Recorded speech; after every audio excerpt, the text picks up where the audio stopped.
Welcome, one and all, to the ancient journey. If you like the video, don't forget to like, share, and subscribe to us. Today's journey, the Keddie Cabin Murders. On a spring morning in 1981, 14-year-old Sheila Sharp returned home and opened her front door to find a grisly and horrifying discovery. As the door swung open, before her lay the bodies of her mother, brother, and her brother's friend. All had been brutally murdered. Her sister Tina was nowhere to be found. Thankfully, inside the cabin, her two younger brothers and a friend of theirs were in their beds, unharmed. Glenna Susan Sharp, Sheila's mother, was born in 1945. She was separated from her abusive ex-husband, James Sharp. In 1980, Glenna left Massachusetts with her 5 children and relocated to Northern California. Glenna had family there, her older brother, Don Davis. When she and the family arrived in California, they took up renting a cabin, number 28, at the Keddie Resort in Keddie, California. There, she and her children, 15-year-old John, 14-year-old Sheila, 12-year-old Tina, 10-year-old Rick, and 5-year-old Greg, all piled into the cabin to start their new lives together. The children took to the new area very well, making friends, attending parties, and roaming the local parks of nearby Quincy, California. On April 11th, Glenna picked up John and his friend Dana from a park in Quincy and brought them back to the cabin in Keddie. John and Dana later hitchhiked back to Quincy, and Sheila was making plans to spend the night at a neighboring Keddie cabin with the Seabolt family. Glenna remained home with Rick, Greg, and their friend Justin Smart. Justin's family also lived nearby. Tina, who was already at the Seabolt home, returned home to cabin 28 sometime around 9 p.m., and by that time, Sheila had arrived at the Seabolts to spend the evening. The next morning, Sheila returned home and discovered the bodies of Glenna, John, and Dana in the living room. Tina was missing. Rick, Greg, and Justin were unharmed. Sheila ran back to the Seabolt home in a panic. James Seabolt returned to the scene of the murder and retrieved the young boys through a bedroom window. The bodies of Sue, John, and Dana were horribly maimed. They had been tied up with adhesive tape and wire.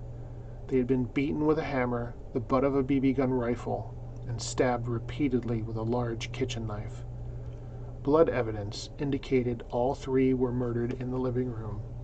Glenna and John's throats were slashed. Dana had been strangled.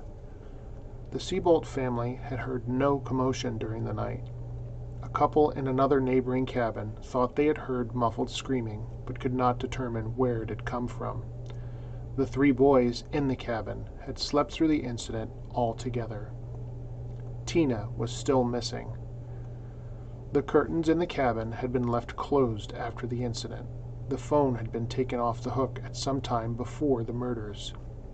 Police began their investigation and their search for Tina.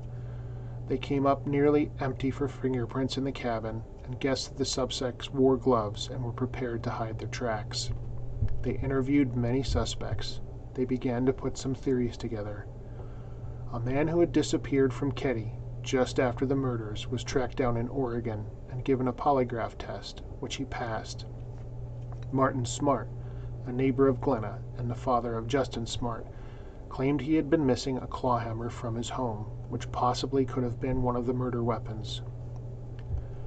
Other witnesses reported seeing an unknown van parked at the home, while some recalled a brown Datsun parked there. Witnesses recalled that the Datsun had a flat tire, but those clues did not lead anywhere. It was possible for the murders to happen in the cabin, and for no one on the street to hear them. However, police began to focus on how it was possible that the younger boys did not awaken to hear any sort of commotion. Justin gave several versions of the night, including saying he dreamt details of the murder. Later, he claimed he had actually witnessed them. Under hypnosis, he stated he was watching television with Rick and Greg, but heard noises in the living room. He peeked out and saw Glenna with 2 men, one with a mustache and short hair, the other clean-shaven. Both were wearing glasses. Justin stated that John and Dana then entered the home, and began arguing with the two men. During the fight, Tina entered the room and was taken away by one of the men. Police created a sketch of the two suspects, but it resulted in no leads. Police were growing more and more frustrated. They were unable to locate Tina and could find no motive for the murders. There were no weapons, drugs, or drug paraphernalia in the home. Several serial killers were known to have been in the area, but police were able to rule them out as well. The search for Tina began with the police, but because it was considered an abduction, the FBI was brought in. The FBI briefly worked in conjunction with the local police, but it felt that their presence was not needed and eventually backed off. It took over 3 years until Tina's remains were discovered by a bottle collector, roughly 100 miles from Keddie. As the bottle collector found the remains, the Butte County Sheriff's Office received an anonymous call that identified those remains as Tina's. That call was never logged in, and the recording of the call was found in the bottom of an evidence box in 2013. Near Tina's remains were found a blue jacket, some blue jeans, a tape dispenser, and a blanket. With no suspects available, police continued to work the case. The list of suspects began to grow. In 1996, the police examined suspect Robert Joseph Silveria Jr. Marilyn Smart claimed that she suspected her husband, Martin Smart. She stated that he and a friend, John Bubetti, were responsible.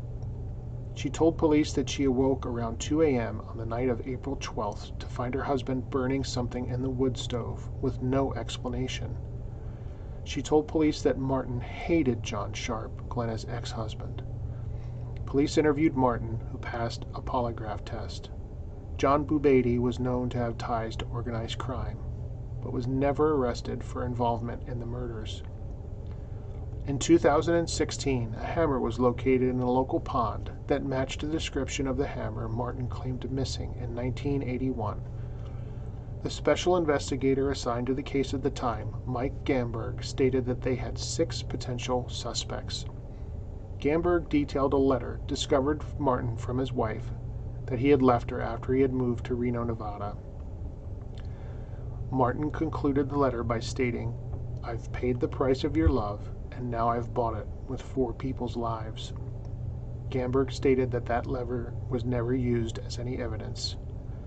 This fact, in addition to the overlooked phone tape discovered in 2013, gives a sense of the shoddy police work done throughout this investigation.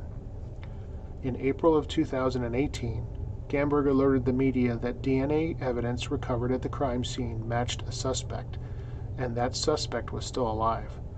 To date, however, no arrests have been made in the case, and we still do not know who murdered the family. Thanks for watching, and thanks for sharing the journey.